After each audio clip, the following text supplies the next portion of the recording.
Install ako ng dashcam QCY F24 version 2 4K video resolution sa Toyota Wigo. Ayan. Front and back camera dashcam 4K video resolution. Ayan.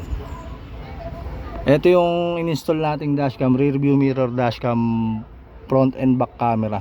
Plug and play lang, naka ano lang siya ng rubber clips. Naka-clips lang siya, pinapatong lang siya sa rear view mirror ng sasakyan. Hindi siya inaalis, nakapatong lang. Ayan, tapos ayan, sinasaksak lang siya sa 12 volt sport. Ayan, nakasaksak lang siya rito. Wala kang ibang gagalawin sa wiring niya, sinasaksak lang siya. Ayan.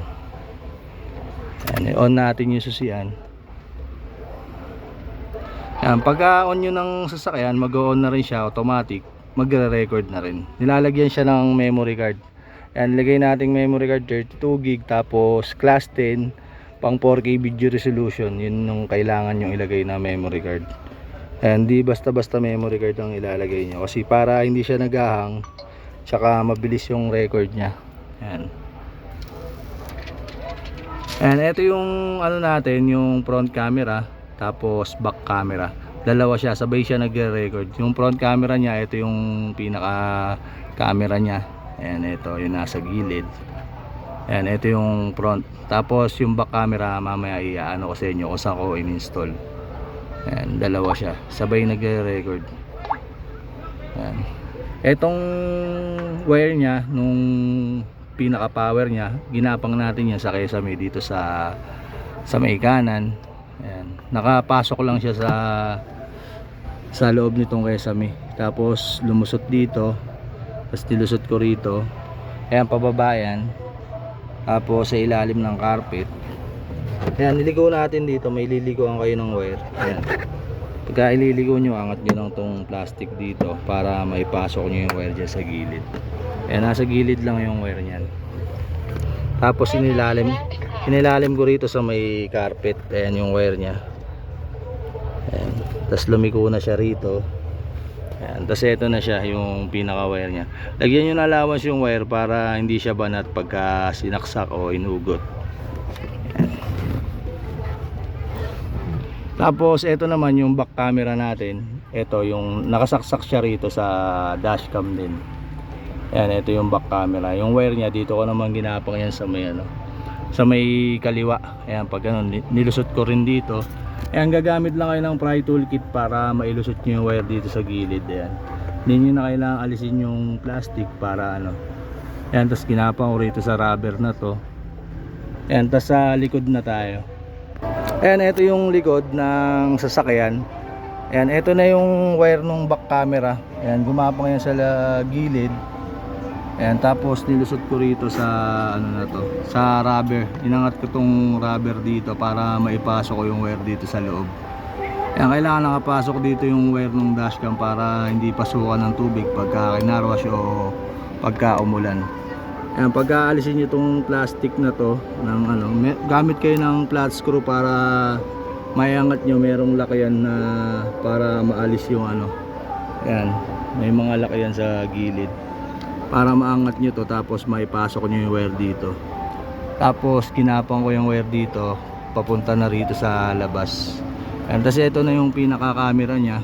Nakadikit lang ng dual adhesive tape yan. Ayan, dinikit ko lang yan, hindi natin siya tinurnilyo, di binutas. Tapos yung connector nya, etong wire na to itatago natin dito sa loob. Tapos ito itatago rin to, yung mga sumobrang wire. Ayan, tatago rin natin dyan. Ayan, ganun yung gagawin yung pag-install ng dashcam. Easy installation lang, plug and play. Tapos yung merong red wire yung hindi nyo nagagamitin yan kasi meron namang reverse cam tong sasakyan, yung sa head unit, kaya hindi na natin ginamit yan. Ayan, nasa loob siya. Ayan, tingnan natin yung kuha.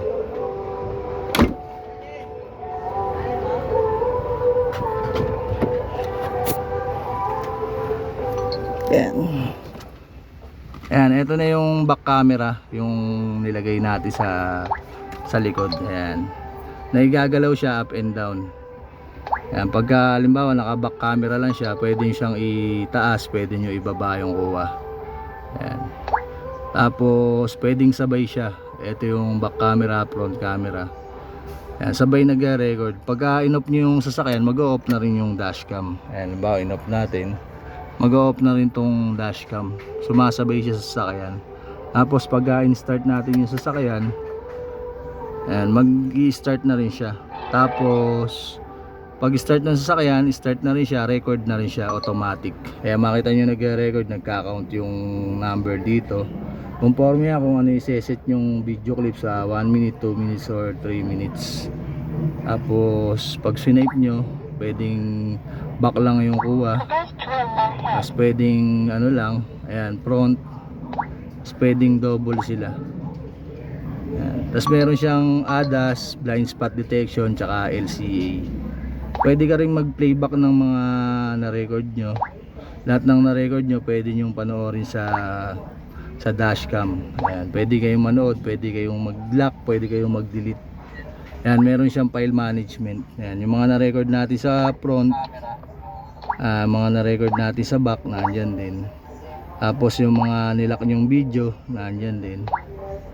Ayan, tapos meron siyang wifi application na pwede nyong meron siyang wifi application na pwede nyong i-save yung mga record niya, ma-transfer nyo sa phone. Ayan, da-download lang kayo ng application para kung gusto nyo kunin yung mga record niya, ma-transfer nyo sa phone, pwede.